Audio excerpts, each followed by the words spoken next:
Hundreds of roaring Harley-Davidson engines suddenly rattled the diner's windows, sending violent tremors through the sticky floorboards.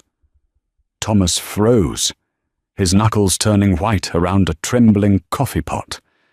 Hours earlier, he had sacrificed his job to defend a lone, battered biker. Now, the notorious Hells Angels were surrounding the building. It was a sweltering Tuesday afternoon in mid-July.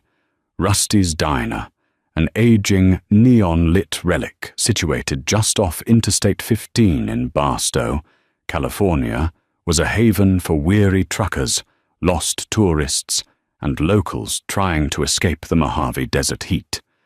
The air inside was a thick, suffocating mix of frying bacon, old bleach, and stale coffee. Thomas Reynolds, a 26-year-old waiter with dark circles under his eyes and a mountain of student debt, was on hour 10 of a grueling 14-hour double shift. Thomas wiped down a cracked vinyl booth, his mind drifting to the final notice on his mother's medical bills sitting on his kitchen counter. He couldn't afford to lose this job, no matter how much his manager, a sweaty, anxious man named Richard, loved to threaten him with termination over the smallest infractions. The diner bell chimed, slicing through the low hum of the ceiling fans. In walked Trouble, disguised in pastel polo shirts and expensive loafers. It was Bradley Sutton and his usual crew. Bradley was the 20-something son of a prominent local real estate developer. He and his 3 friends treated Barstow like their personal playground, shielded by his father's deep pockets and local political connections. They swaggered to the center of the diner, pulling together 2 tables and shouting their orders at a young waitress before she had even handed them menus. They were loud, obnoxious, and already 3 sheets to the wind from a liquid lunch. Thomas groaned inwardly, intentionally avoiding their section. He walked back behind the counter to brew a fresh pot of decaf. 10 minutes later, the door chimed again. This time, the atmosphere in the diner visibly shifted. An older man stepped out of the blinding California sun and into the dim diner. He was a mountain of a man, though age and hard miles had weathered him. A thick, silver beard cascaded down his chest, and deep lines mapped his face. He wore faded denim jeans, heavy engineer boots, and a weathered leather vest. On the back of that vest was the unmistakable winged skull, the Death's Head. Above it, the curved top rocker read, Hells Angels, and the bottom rocker proudly displayed California. The small rectangular patch on his chest read Artie. River Artie Rollins wasn't just a rider. The patches indicated he was a fully patched, veteran member of the world's most infamous motorcycle club. However, Artie looked exhausted.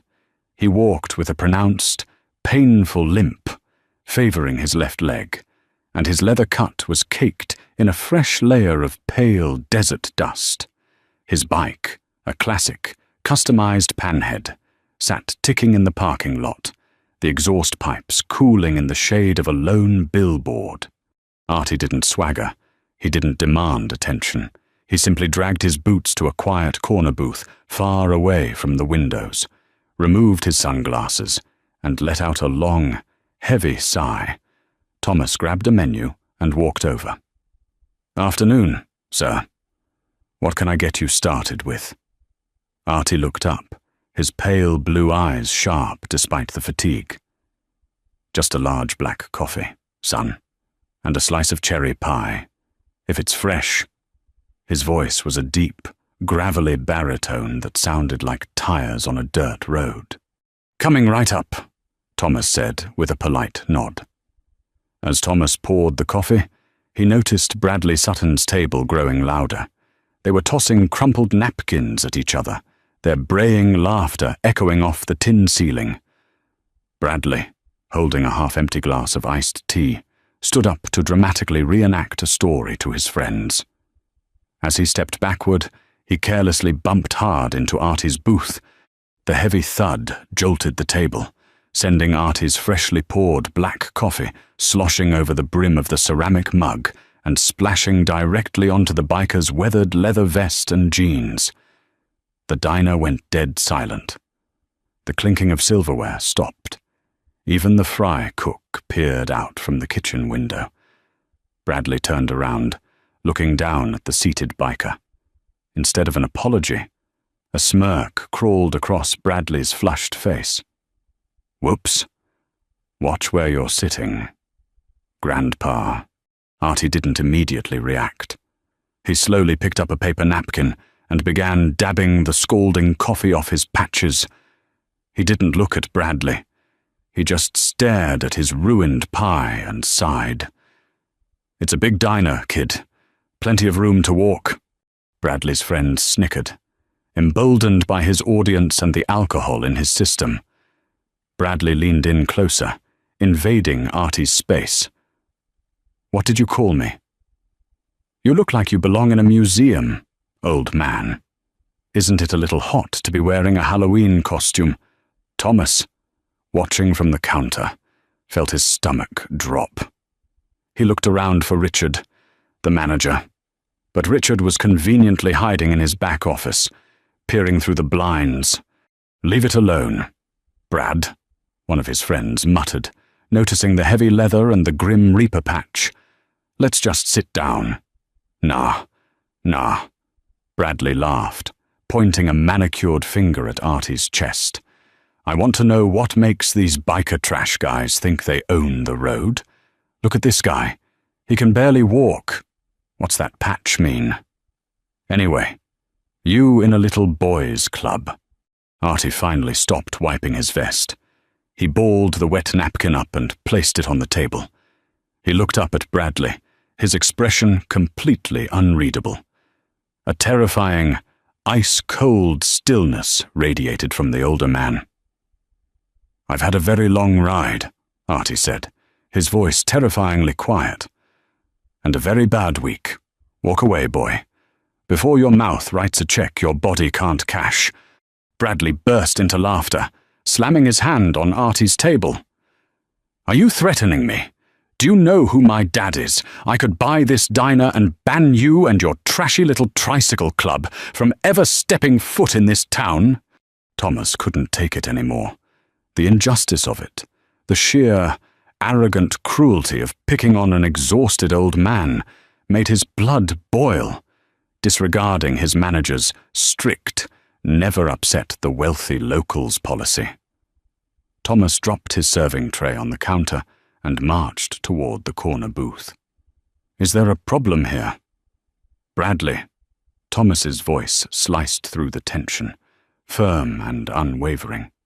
Bradley spun around, looking Thomas up and down with undisguised contempt. "Yeah, Tommy boy, there's a problem. This greasy relic is stinking up the place. We're trying to eat." Thomas stepped directly between Bradley and the booth, physically shielding Artie from the young millionaire's son. He was sitting here quietly. "You spilled his coffee. You need to return to your table, or you need to leave. Now." The color drained from the faces of Bradley's friends. They weren't used to anyone in town, let alone a minimum-wage waiter, standing up to them. Bradley stepped into Thomas's personal space, jabbing a finger into Thomas's chest. "You ordering me around? Apron, I drop more in tips here in a month than you make in a year." "Richard," Bradley yelled toward the back office. "Richard, get out here and fire this insolent prick." Richard pushed through the swinging kitchen doors, dabbing his sweating forehead with a handkerchief. "Thomas, what on earth are you doing? Apologize to Mr. Sutton this instant." "I won't," Thomas said, his jaw locked tight. "He's harassing a customer. I'm telling him to leave." "You don't tell Mr. Sutton to leave," Richard shrieked, his face turning purple. "You're a waiter. Back off and apologize, or you're done here. Reynolds, I mean it." Thomas looked back at Artie. The old biker was watching him intently, a flicker of surprise in his steel-blue eyes. Thomas thought about his rent. He thought about the medical bills. He thought about the empty fridge waiting for him at home. But then he looked at the arrogant, sneering face of Bradley Sutton, and something inside him snapped. Morality outweighed money today. "No," Thomas said quietly. Then, louder, he looked Bradley dead in the eye. "Get out of the diner. Bradley, you're cut off. You're trespassing. And if you don't walk out that door right now, I'm calling the highway patrol." Bradley's jaw dropped. He looked at Richard, expecting the manager to physically throw Thomas out, but Richard was paralyzed by cowardice. Bradley scoffed, his face twisting into an ugly sneer. "You're making a huge mistake. Loser." Bradley spat. He dug into his pocket, pulled out a crumpled $20 bill, and threw it hard onto the floor at Thomas's feet. "Keep the change. You're going to need it since you just lost your job for defending biker trash." Bradley turned his glare to Artie one last time. "You got lucky this time, old man. Next time I see you on the highway, I'll run you off it." With that, Bradley and his crew stormed out of the diner. The door slammed shut behind them, the bell jangling wildly. Moments later, the screech of tires echoed as their customized Jeep tore out of the parking lot. The diner remained silent for a long moment. Thomas let out a breath he didn't realize he'd been holding. Thomas' office. Now. Richard barked, spinning on his heel and storming away, before Thomas could follow. A heavy, calloused hand gently grabbed his forearm. Thomas looked down. Artie was standing up, favoring his good leg. "You shouldn't have done that." "Kid," Artie said, his gravelly voice softer now, tinged with genuine concern. "I can handle my own battles. You just lost your livelihood over a spilled cup of coffee." "It wasn't about the coffee, sir," Thomas said, offering a tired smile. "It was about respect.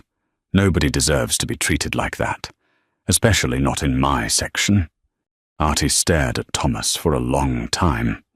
It was a calculating, deep look, as if the old biker was reading Thomas's soul, searching for an ulterior motive and finding none. Artie reached into his leather cut, pulled out a thick leather wallet attached to a heavy chain, and withdrew a crisp, newly minted $100 bill. He placed it on the table next to his untouched, ruined pie. "Pay for the coffee. Keep the rest," Artie said. "I can't take that," Thomas protested, shaking his head. "You can, and you will," Artie commanded, though not unkindly. He adjusted his leather vest, the heavy chains and pins clinking together. "What's your full name?" "Son, Thomas Reynolds." Artie nodded slowly, committing the name to memory. "Thomas Reynolds. I'm Artie. You're a rare breed of kid. Thomas. Stand tall."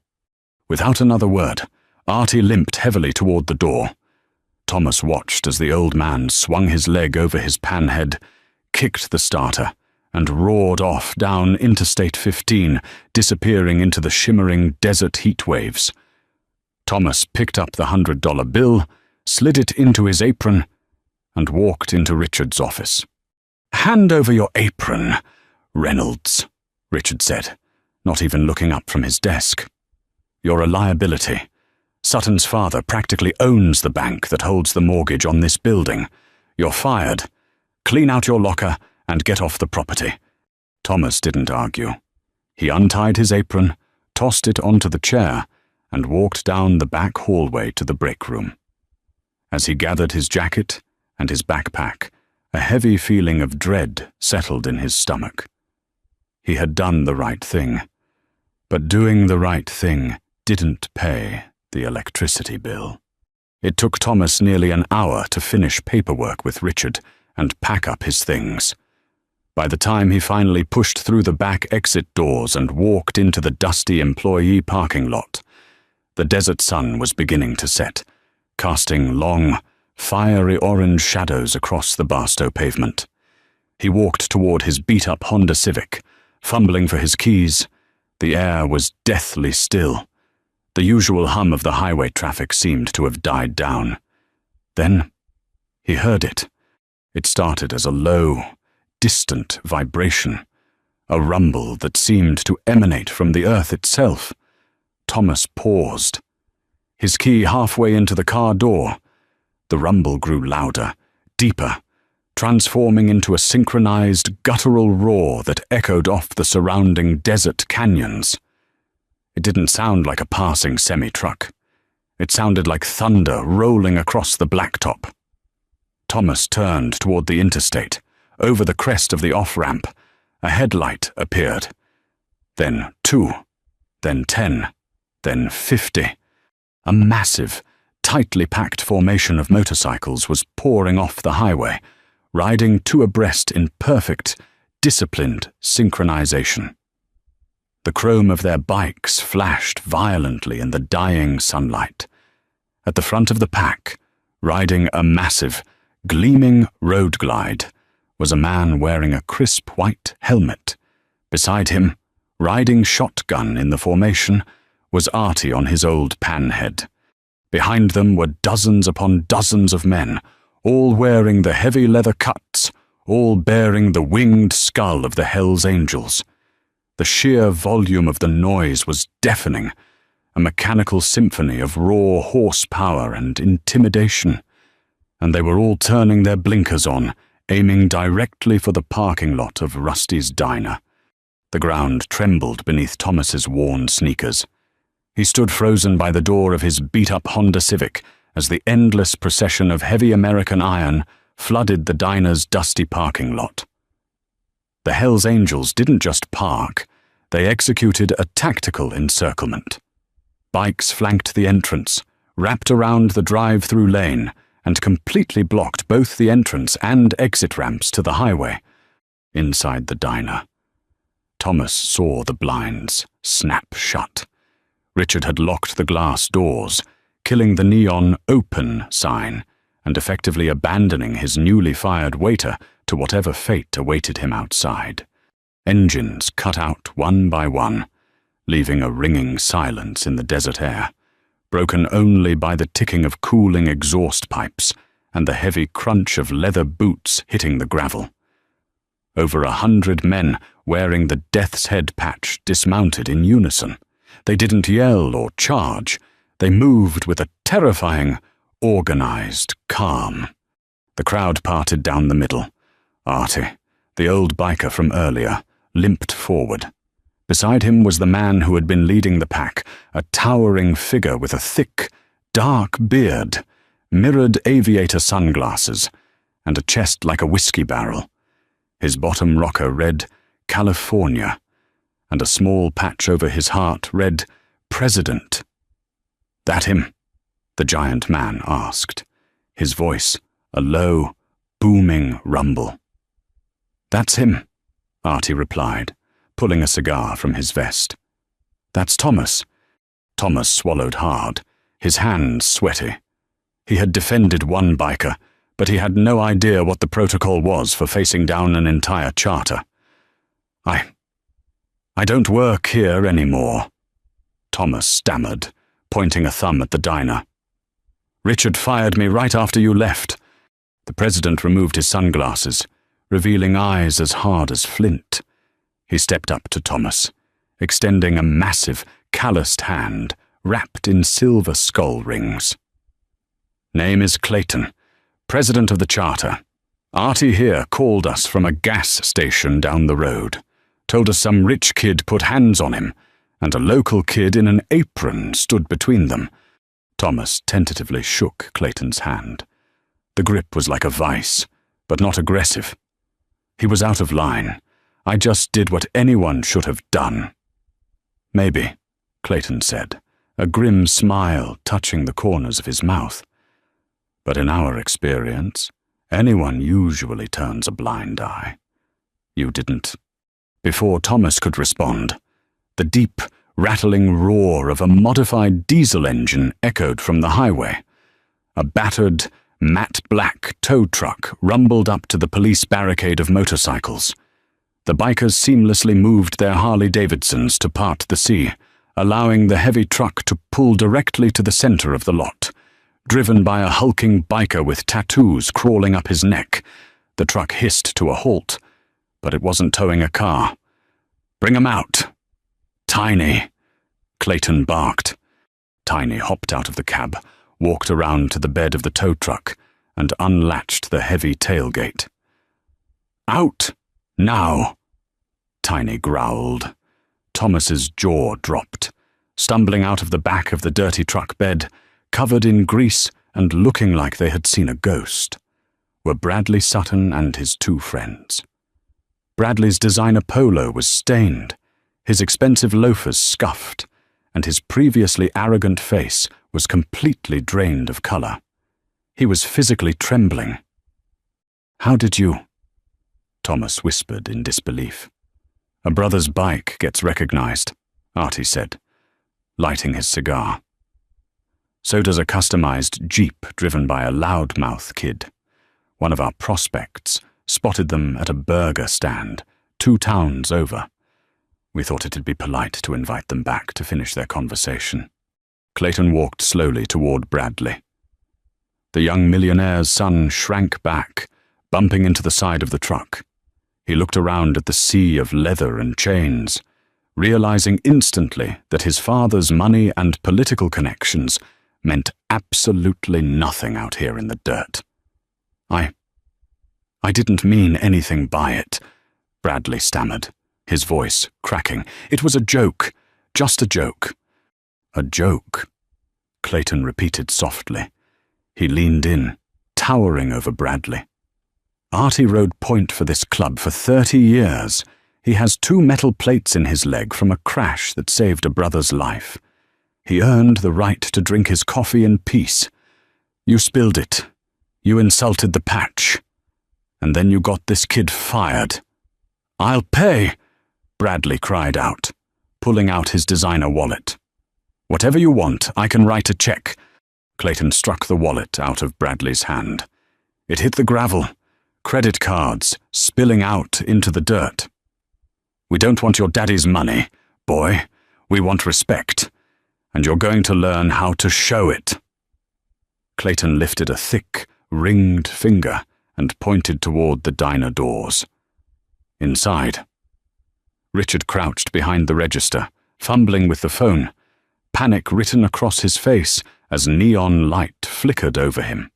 "Tiny," Clayton said quietly, his voice cutting through the still air. "Go get the manager." Tiny didn't hesitate. One heavy kick shattered the glass door, sending fragments scattering across the floor. He reached through, unlocked it, and stepped inside. Seconds later, he returned, dragging Richard by the collar. The man stumbled helplessly before being thrown into the dirt at Clayton's feet. "Please," Richard begged, raising his hands. "Take the money, just don't hurt me." Clayton crouched slowly, calm and deliberate. "We're not thieves," he said. "But we don't tolerate men who steal from their own workers." He pulled out a worn notebook. "We know about the tips, the overtime you've been skimming. 2 years' worth." Richard froze, his fear deepening into something worse exposure. "Go empty your safe," Clayton continued coldly. "Every dollar you took from this kid. Bring it out. Now." Richard scrambled up and ran back inside without another word. As he disappeared, Clayton turned to Bradley Sutton. The young man leaned against the tow truck, shaken but still clinging to arrogance. "You think this scares me?" Bradley snapped. "My father owns half this county. One call, and you're finished." A low ripple of amusement spread through the bikers. Clayton pulled out his phone. "William Sutton. Right." Bradley smirked. Yeah, you should start apologizing. Clayton dialed. The phone rang once, twice. Then a voice answered. Sharp and controlled, William Sutton speaking. The parking lot went completely silent. Billy? Clayton rumbled. It's Clayton. San Bernardino. The color instantly drained from Bradley's face. On the other end of the line, the authoritative tone vanished, replaced by a sudden, nervous stammer. Clayton, I wasn't expecting to hear from you.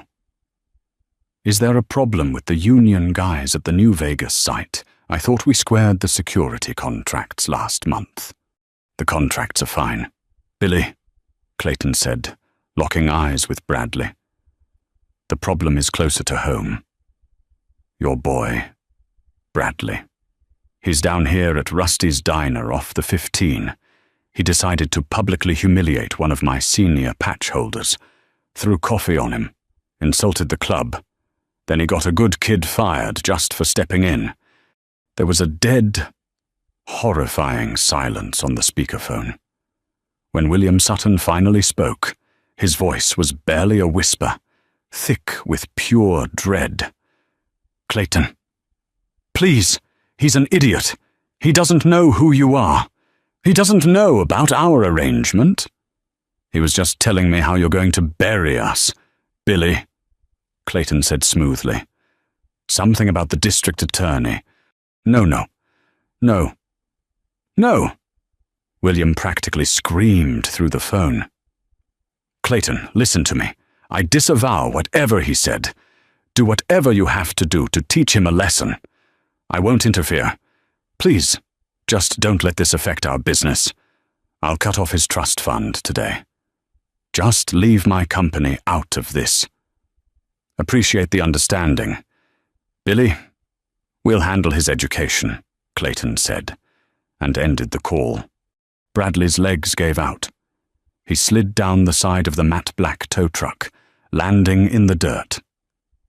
The ultimate twist of the knife wasn't the bikers.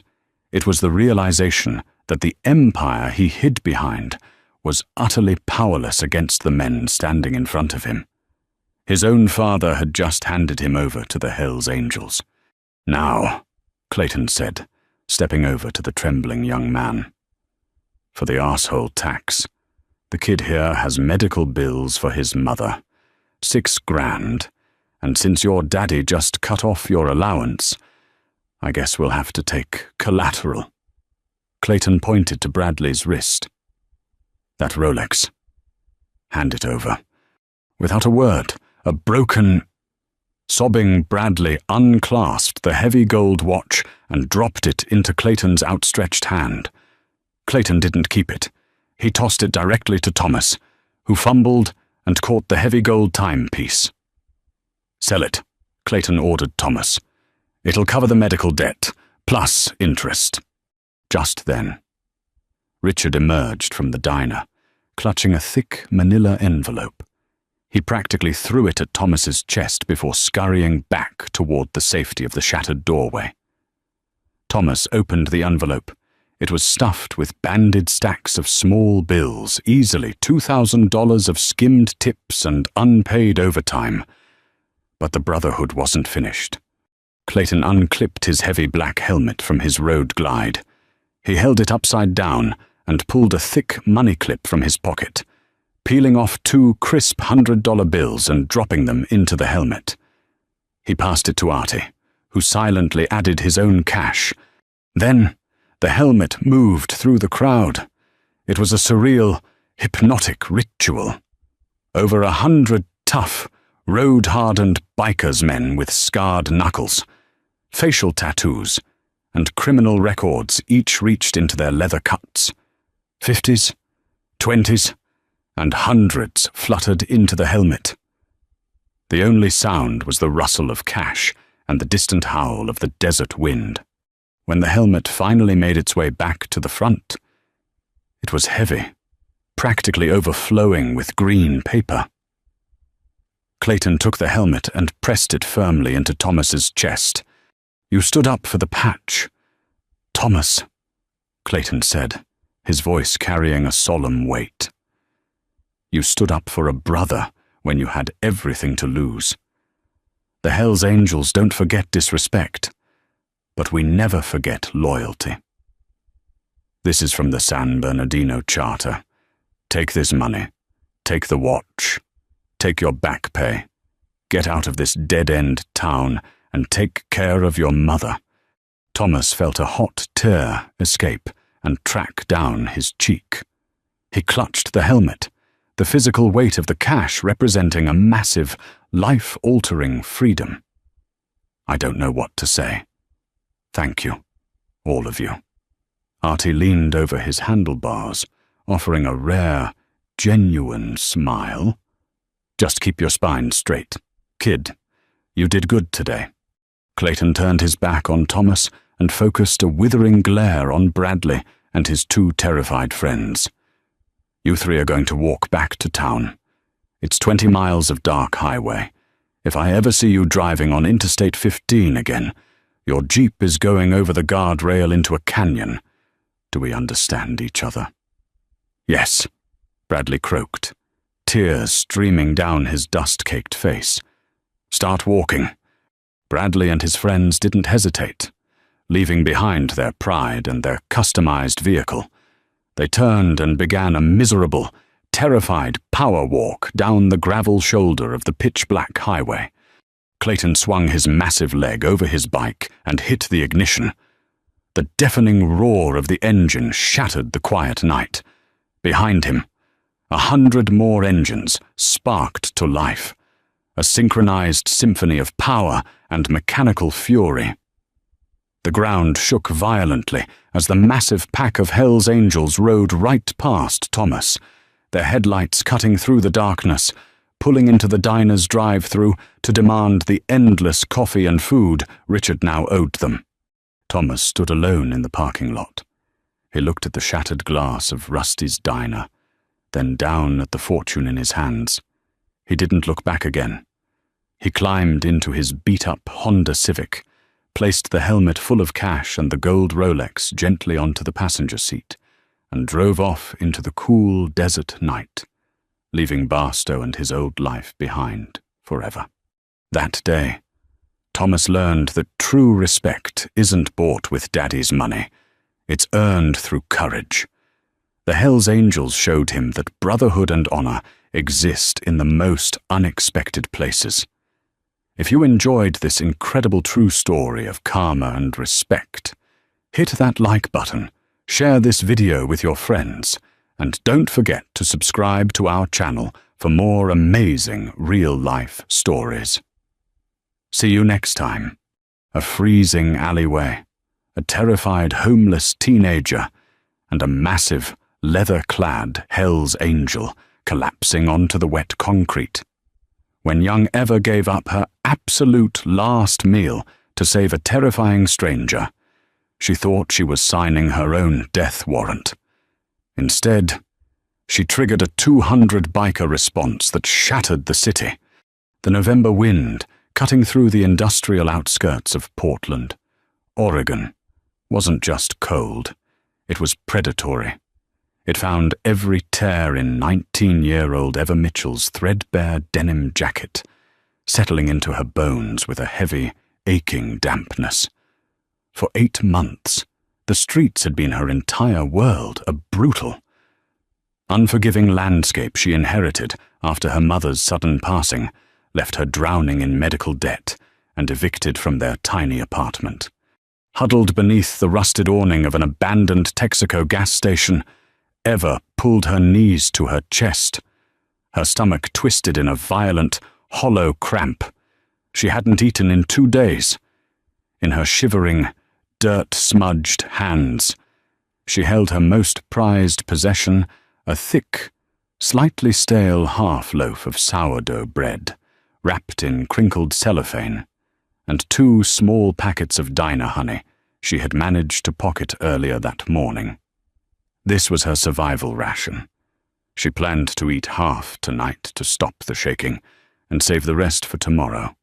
The absolute silence of the desolate street was suddenly shattered by the aggressive, guttural roar of a heavy V-twin engine. Eva pressed herself deeper into the shadows, her heart hammering against her ribs. On the streets, you learned quickly to make yourself invisible. The motorcycle a massive, custom-built Harley-Davidson rode. Glide swerved erratically as it turned into the cracked concrete of the gas station lot. The rider wasn't doing stunts. He was losing control. With a brutal screech of metal on pavement, the heavy bike tipped, skidding a few feet before pinning the rider's heavy leather boot. Eva didn't move. She stared with wide eyes at the giant of a man struggling to free himself. He was easily 6'4", clad in heavy denim and a leather cut. Even in the dim light of the distant street lamp, Eva could clearly make out the infamous winged death's head patch on his back, surrounded by the top and bottom rockers, Hell's Angels. Fear paralyzed her. The myths and realities of the motorcycle club were well known. You didn't approach them. You didn't look at them too long. And you certainly didn't get involved in their business. But as the man finally kicked his leg free from the fallen bike, he didn't stand up. Instead, he collapsed onto his back, his massive chest heaving. He clawed at his throat, his breath coming in shallow, ragged gasps. Eva watched, trembling, as the man rolled onto his side, his hands shaking violently. He was patting his leather pockets in a frantic, uncoordinated panic. Through the howling wind, she heard him groan a single, desperate word. Sugar. Eva hesitated. The instinct to run, to preserve her own life and her precious food, screamed in her head. But she watched the giant biker's eyes roll back, his skin turning a ghostly, clammy white beneath his heavy beard. It was a severe, hypoglycemic crash. Having watched her own diabetic grandfather suffer similar episodes years ago, Eva knew exactly what was happening. If he didn't get glucose into his bloodstream within minutes, he would slip into a diabetic coma on this freezing, abandoned road. That meant death. She looked down at the bread and the honey packets. Her survival. Her only meal. If I give this up, she thought, I might freeze tonight from lack of energy. A tear tracked through the grime on her cheek.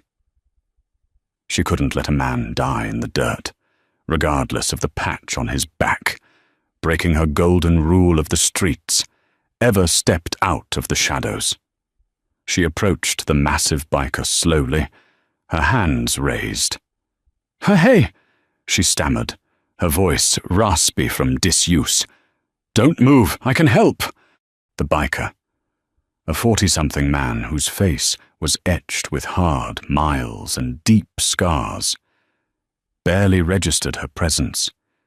His pupils were dilated, his breathing agonizingly slow. Eva dropped to her knees beside him. Her fingers were numb, but she ripped open the plastic around her sourdough bread. She tore off a soft chunk from the center, ignoring the screaming hunger in her own stomach. Tearing open the 2 honey packets with her teeth, she squeezed the sticky, life-saving sugar directly onto the bread. Open your mouth, she ordered, her voice surprisingly firm. You need to eat this. Now. The biker's jaw trembled. He barely had the motor function to comply, but the primal instinct to live took over.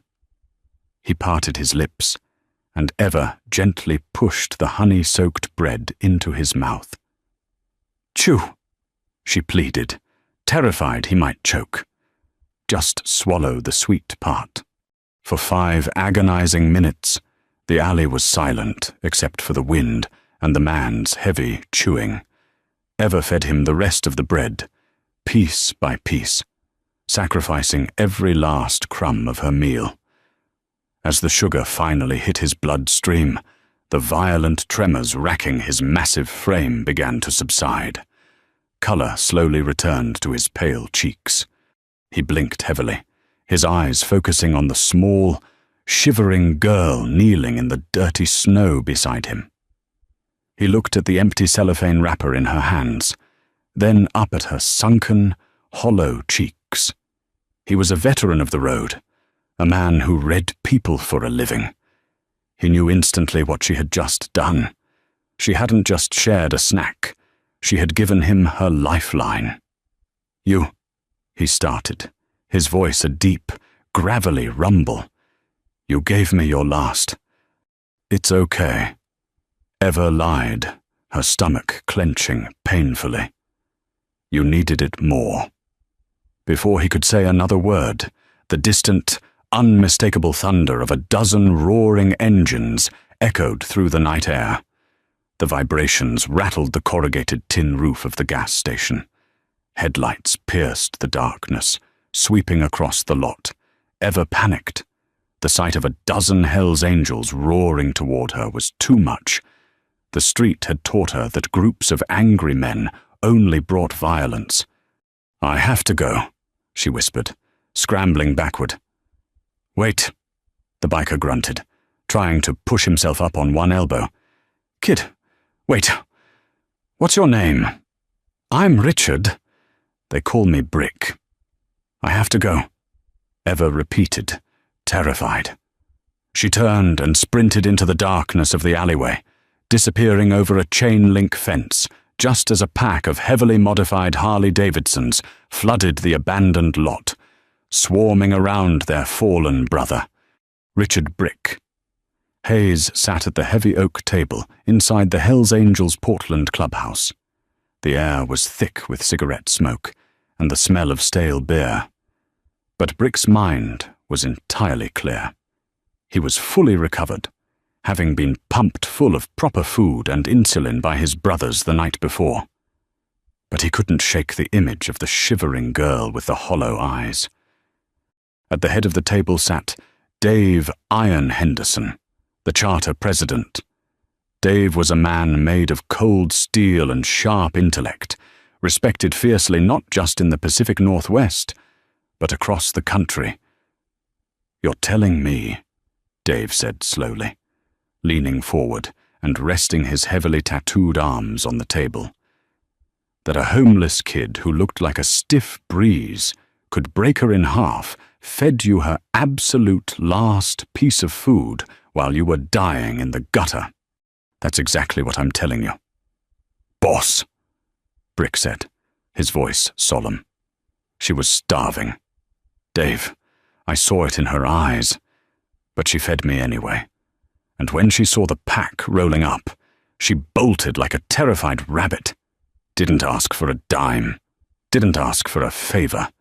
The room of 20 patched members went dead silent. In the Hells Angels Motorcycle Club, respect and loyalty are the absolute currency of life. A debt owed is a heavy chain until it is repaid, and a debt of life that was sacred. We don't leave debts unpaid.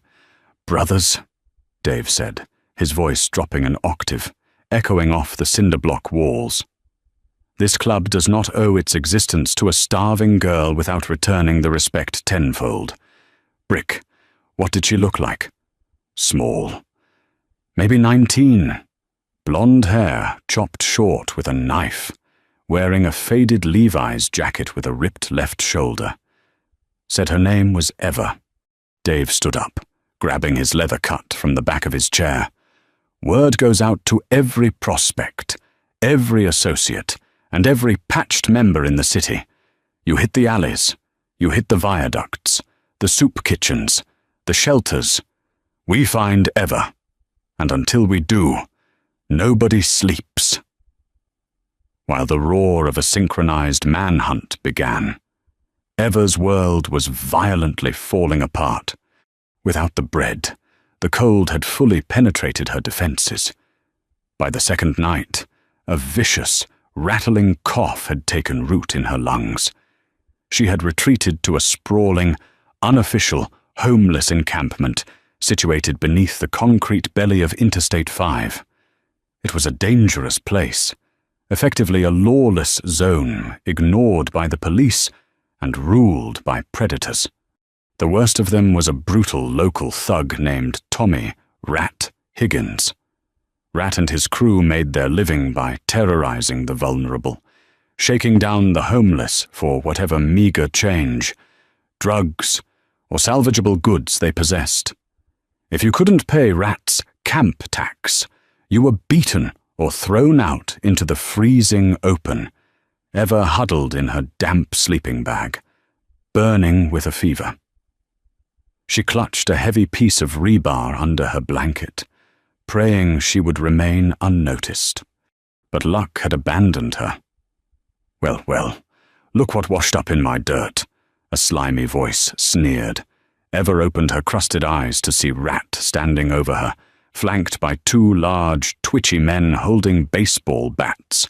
Rat kicked her boots viciously. "Rent's due, little girl. $10 or anything of value. Cough it up." "I don't have anything," Ever rasped, coughing violently into her sleeve. "Please, I'm sick." "I don't care if you're dying," Rat spat, reaching down and grabbing the collar of her denim jacket, hauling her half out of her sleeping bag. "Search her stuff," he barked at his men. The men began tearing through her tiny backpack, dumping her few mementos, a photo of her mother, a spare pair of socks, into the mud. Stop Ever screamed, trying to pull away from Rat's grip, but she was entirely too weak. He raised a heavy hand to strike her. Then, the ground began to vibrate. It started as a low, distant hum, a frequency felt in the chest before it reached the ears. Rat paused, his hand still raised, looking toward the dark tunnel entrance of the underpass. The hum built into a deafening, mechanical roar. Brilliant, blinding LED headlights pierced the gloom of the camp, casting long, monstrous shadows against the concrete pillars. The homeless residents scattered, diving into their tents. Two motorcycles roared directly down the dirt path of the encampment, stopping 10 feet from where Rat was holding Ever. But it wasn't just two. The thunder echoed as 4 more pulled up behind them. Then 6 more. A dozen massive, terrifying men cut their engines, the sudden silence almost as deafening as the noise. Rat dropped Ever, his bravado evaporating instantly. He recognized the red and white patches immediately. Everyone on the streets did. Brick stepped off his Harley, pulling off his heavy leather riding gloves. He didn't look at Rat. His eyes locked immediately onto Ever, who was shivering in the mud, staring at the giant she had saved 2 nights ago. "That's her," Brick said simply. Rat swallowed hard, taking a step back. "Hey, man, we didn't know she was club business. We were just collecting a little toll. No disrespect to the angels." Brick slowly turned his head to look at Rat. The look in his eyes was pure, unadulterated ice. Behind Brick, Dave Iron Henderson stepped forward, resting a hand on his thick leather belt. "You charge a toll to freeze in the dirt?" Dave asked, his voice deathly calm. "You lay hands on a girl who has nothing. Look," Rat started, but he never finished. With terrifying speed, Brick stepped forward and grabbed Rat by the throat with one hand, lifting the thug onto his toes. Rat's 2 goons dropped their baseball bats and ran, abandoning their leader to the wolves. "Listen to me very carefully, you piece of garbage," Brick whispered, pulling Rat's face inches from his own. "This girl, she's under our protection now. You breathe her air. You walk on her side of the street. You even look at a shadow that looks like hers, and the club will bury you where nobody will ever find you. Do you understand me?" He dropped Rat, who scrambled backward in the mud, gasping for air before fleeing into the darkness. Brick knelt down in the mud, his demeanor instantly changing from a violent enforcer to a gentle giant.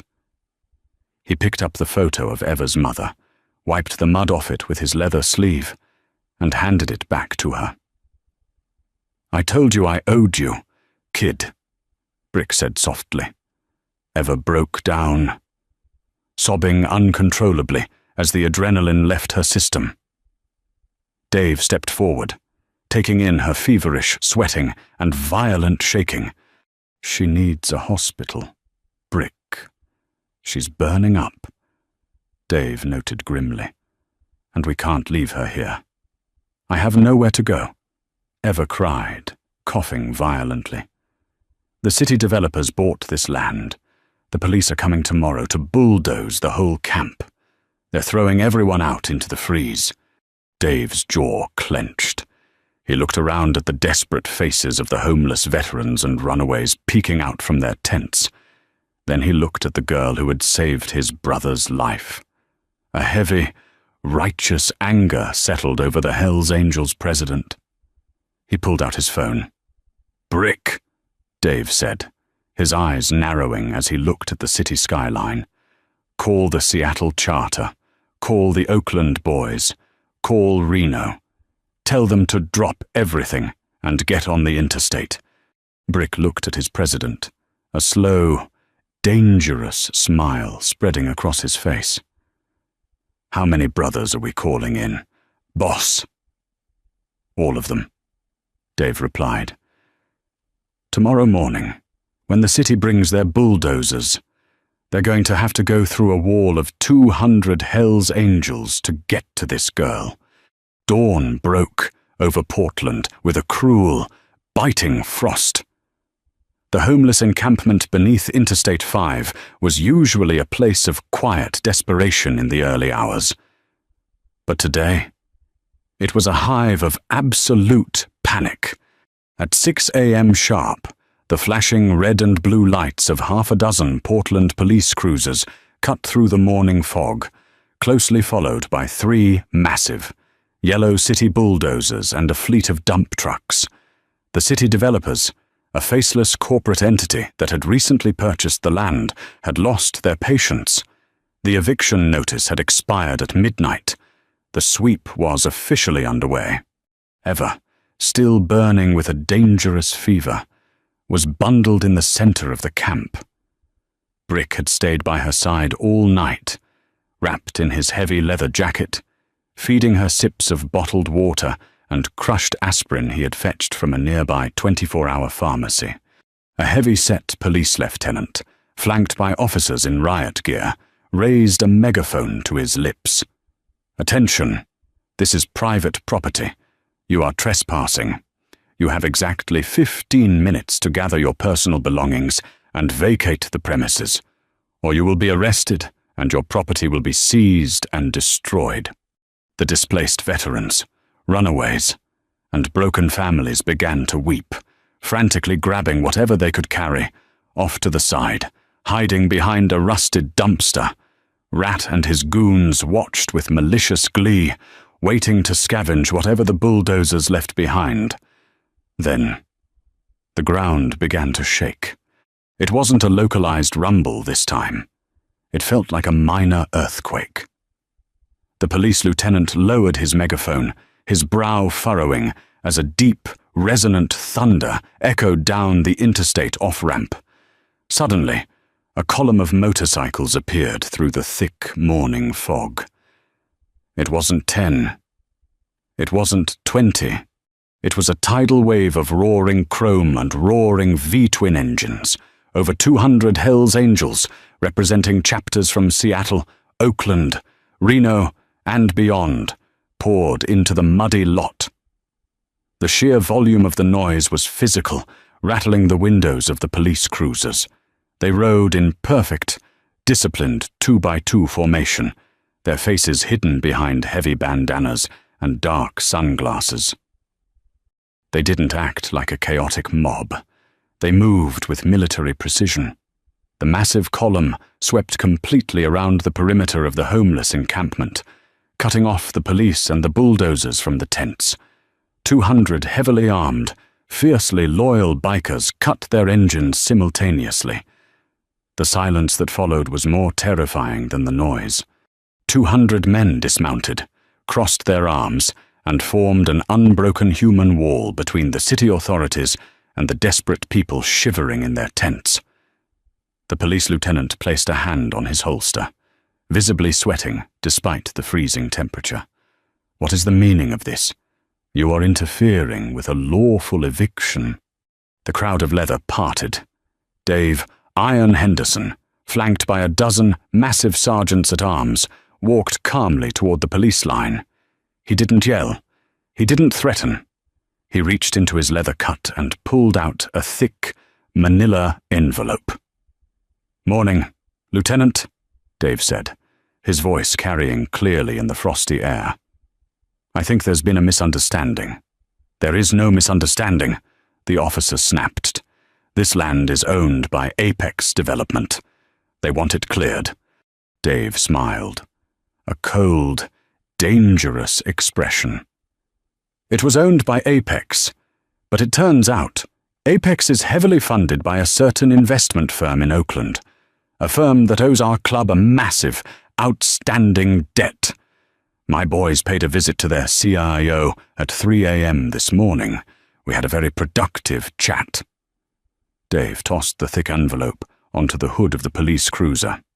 Inside, there is a legally binding, signed and notarized transfer of the deed. This entire lot, right down to the highway pillars, is now the legal, private property of the Hells Angels Motorcycle Corporation. And we aren't evicting anybody. The lieutenant's jaw dropped. He opened the envelope, scanning the documents. The signatures were there. The legal seals were perfect. In a matter of hours, the most notorious outlaw motorcycle club in the world had strong-armed a multi-million-dollar corporation into signing away an entire city block just to protect one sick girl. "Now," Dave rumbled, his eyes narrowing, "get your bulldozers off my property." Defeated and legally outmaneuvered, the police had no choice. Slowly, humiliatingly, the cruisers and the heavy machinery backed away, retreating into the fog. The camp erupted into cheers, but the bikers didn't celebrate. They turned their attention to the center of the camp. Brick gently scooped Eva up into his massive arms. She was incredibly light, completely exhausted by her fever. A black, custom-outfitted conversion van, the club's mobile support vehicle, pulled up to the tents. "You're safe now, kid," Brick whispered, carrying her into the heated back of the van where a club-affiliated nurse was already waiting with an IV drip and antibiotics. "You're safe. The twisting roads of life rarely offer second chances. But when they do, they hit like a freight train." Eva woke up 3 days later, not in a damp sleeping bag, but in a plush, incredibly warm bed at a private medical facility on the outskirts of the city. The beeping of a heart monitor was the only sound in the sunlit room. She looked down at her arm, connected to an IV that was pumping life-saving hydration and antibiotics into her system. The door creaked open, and Brick stepped in. He looked completely out of place in the sterile, white hospital environment. A mountain of leather and denim holding a small, slightly squashed bouquet of daisies. "Hey there, lifesaver," he said softly, pulling up a chair that groaned under his weight. Eva swallowed hard, her throat still dry. "Brick, what happened? How am I here? I can't pay for this." "Don't you ever worry about a bill again," Brick said firmly. "The club's got it. Every dime." Eva's eyes filled with tears. "Why? Why did you do all of this for me? I just gave you a piece of bread." Brick leaned forward, resting his elbows on his knees. He looked down at his scarred hands, suddenly looking older than his years. "Ever, you didn't just give me a piece of bread. When my blood sugar crashed that night, I was slipping away. And as my eyes were closing, I wasn't thinking about my bike or my brothers. I was thinking about my daughter, Sarah." Eva watched him quietly as he took a deep, shuddering breath. "Sarah ran away from home 5 years ago," Brick continued, his voice thick with emotion. "We had a fight, a bad one. She ended up on the streets, just like you. And 3 years ago, she died in an alley in San Francisco, alone, freezing, because nobody stopped to help her. Nobody gave a damn about a homeless kid." He looked up, his eyes locking onto Eva's. "When I opened my eyes in that dirt and saw you, a girl the exact same age my Sarah would have been, sacrificing your own survival to save a terrifying stranger, it broke me. You showed me the mercy the world refused to show my little girl." Tears streamed down Eva's face. She reached out with her free hand, and the giant biker took it, holding it gently in his massive grip. But the Hells Angels weren't finished. A week later, Eva was discharged from the hospital, fully recovered and wearing brand new clothes. Brick and Dave were waiting for her outside, but they didn't take her back to the streets. They drove her back to the underpass. When Eva stepped out of the truck, she gasped. The muddy, dangerous shantytown was gone. In its place, several massive, heated, military-grade canvas structures had been erected, portable bathrooms, a mobile shower unit, and a functioning field kitchen were fully operational. Several patched members of the Hells Angels were serving hot stew to the homeless residents. "The club owns the land now," Dave explained, standing beside her. "But we aren't developers. We're setting up a permanent, secure sanctuary here. No predators, no city sweeps, and definitely no rats." Rat and his gang had mysteriously vanished from Portland entirely, never to be seen again. "It needs a manager, though," Dave continued, handing Eva a set of keys and a thick, leather-bound ledger. "Someone who knows these people. Someone who knows what it takes to survive out here. We set up an apartment for you in the administrative trailer, and the club is putting you on a full-time salary." Eva looked at the keys, completely overwhelmed. In the span of a single week, she had gone from starving to death in a frozen alley to becoming the director of a fully funded, protected sanctuary for the city's forgotten souls. I don't know what to say," Eva stammered, looking up at the two imposing bikers. Brick smiled, clapping a heavy hand on her shoulder. "You don't have to say anything, kid. You're family now, and family never goes hungry." Over the next few years, the Sarah's Sanctuary Project became a beacon of hope in the city, operating entirely outside the bureaucracy of the local government, funded and protected by a brotherhood of outlaws who remembered the price of a single loaf of bread. If Eva's unbelievable journey from a freezing alleyway to leading a massive, biker-protected sanctuary inspired you, you need to share this video right now. Drop a comment below, telling us your thoughts on the Hells Angels' incredible code of honor. Don't forget to smash that like button, subscribe to the channel, and hit the notification bell for more jaw-dropping, true-life stories every single week.